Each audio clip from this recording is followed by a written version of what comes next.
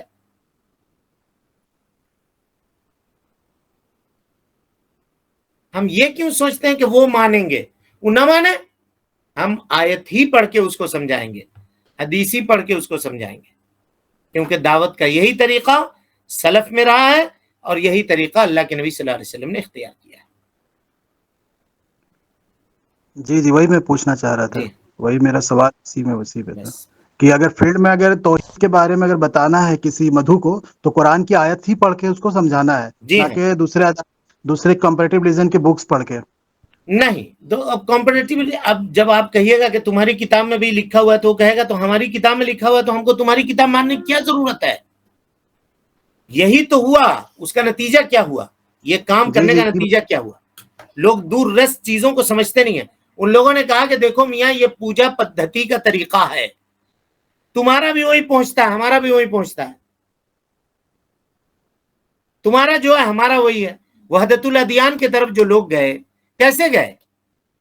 انہی فکروں کی وجہ سے گئے نا. انہی افکار نے ان کو یہ کہا کہ چلو ایک جٹ ہو جاتے ہیں، کسی بھی بات کے اوپر متفق ہو جاتے ہیں.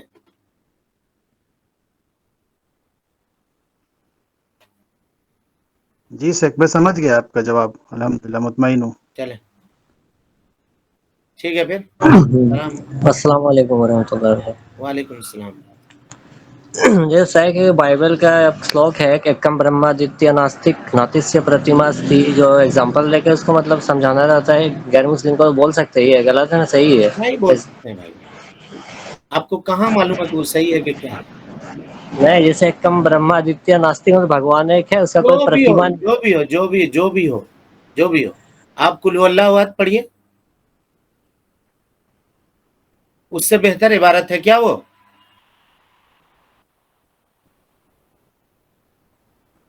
نہیں، جیسے انہی لوگ کا بک سے سمجھانا اگر ہو نہیں تو. سمجھانا ہے ہم کو اپنی بک سے سمجھانا ہے. تو شیخ جی میرا جیسے وہی سوال. تعالی ولا کلمۃ سواء بیننا و بینکم، تو اس میں کیا چیز کو ہم لوگ بولیں کہ سملیرٹیز ہے تمہارے ہمارے درمیان، اس کی طرف آؤ. تعالوا الی اس سے پہلے کلمۃ بتا لیں. سواء بیننا وبینکم، کل ہی سمجھایا تھا مفیز. اللہ نعبد الا اللہ ولا نشرک به شیئا ولا يتخذ بعضنا بعضا اربابا من دون اللہ. یہ تو اللہ نے خود تشریح کیا.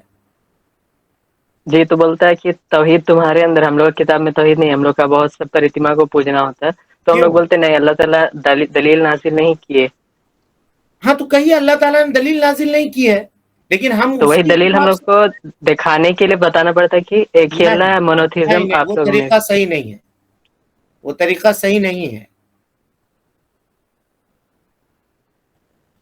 تو بھائی توریت کے، انجیل کے، زبور کے نسخے اس وقت موجود تھے نہیں تھے نبی کے زمانے میں؟ بولیے. جی تھے نبی صلی اللہ علیہ وسلم نے کیوں نہیں منگا کے مدینہ کے یہودیوں کو سمجھا دیا؟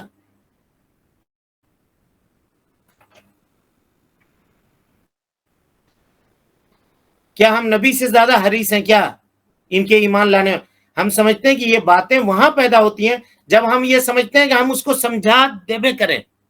ہمارا وہ کام نہیں ہے. ہمارا کام ہے دعوت ان تک پہنچا دینا، بس دعوت ان تک پہنچا دینا.